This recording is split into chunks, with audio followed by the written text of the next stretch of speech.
Line. Motion relating to neighbourhood and community centres in the terms in which it appears on the notice paper. And the member for Lyne has the call. Thank you. Deputy Speaker, I rise today to highlight the extraordinary work of community and neighbourhood centres across the mid-coast and the growing challenges they face as they support Australians doing it tough. I move this motion to recognise the life-saving work of neighbourhood and community centres in my electorate, including the Foster Neighbourhood Centre, Buckets Way Neighbourhood Group, the Dungog Shire Community Centre, Mid-Coast Outreach and the Manning Valley Neighbourhood Services.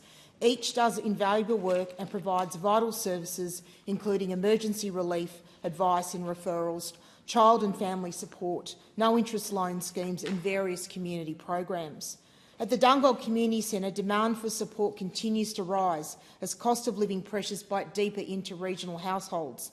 As the centre has made clear, we're seeing more people than ever before who have never needed help, families, workers, older Australians, now coming to us because they simply cannot make ends meet. Yet despite this surge in demand, funding remains short-term and uncertain, making it difficult to plan and deliver sustainable services. At the Foster Neighbourhood Centre, the housing crisis is no longer abstract. It is immediate and visible. The centre reports that housing stress and homelessness are now the #1 issue that they're dealing with. They're seeing people sleeping in cars, couch surfing or facing eviction with nowhere to go. These are not isolated cases. They are becoming the norm.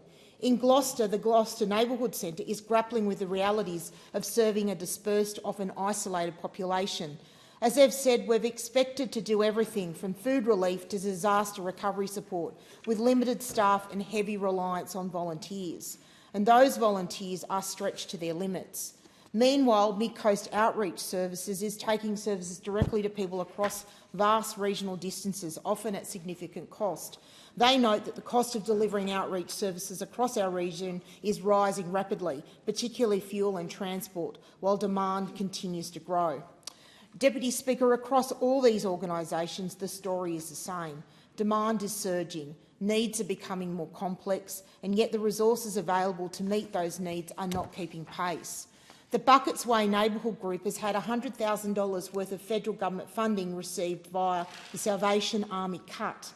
This in turn means that the Buckets Way Neighbourhood Group has had to cease its safety net program, which enabled provision of fuel vouchers, online grocery shopping cards and pharmacy relief to those experiencing serious financial hardship. The cuts by this government have had a real and immediate impact. The Foster Neighbourhood Centre does not receive core operational funding, therefore their hub is staffed by volunteers 5 days of the week. They are also not funded to provide crisis support, but because they have a physical location and a door that is always open, they are increasingly also doing the work of the services that are funded. This has to change. For the current financial year, Foster Neighbourhood Centre is tracking an increase of 50% in requests for assistance. Consequently, with more presentations and requests for assistance and yet less funding, these centres are increasingly being forced to shift from early intervention to crisis response. They are filling the gaps left by a fragmented system. They are supporting people who have nowhere else to turn, and they are doing so with extraordinary dedication but very limited means. With such a small amount of income, some community and neighbourhood centres estimate they are achieving well over $1.5 million in social value for their communities.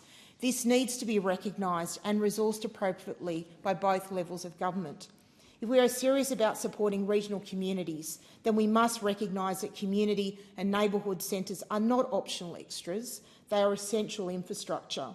Core operational funding for neighbourhood and community centres is crucial to support regional communities now and into the future. They are often the last line of defence for vulnerable Australians, and they deserve funding certainty, workforce support and recognition equal to the role they play, because when these centres are strong and our communities are strong, but when they are stretched to breaking point, it is the most vulnerable who pay the price. And, Deputy Speaker, I look forward to having engagement with the Minister for Social Services. I appreciate that her office has been willing to engage with me on these important matters. I like to think that they are beyond politics because we are trying to support those who need our support the most. Thank you. And I think the member for Lyne, is the motion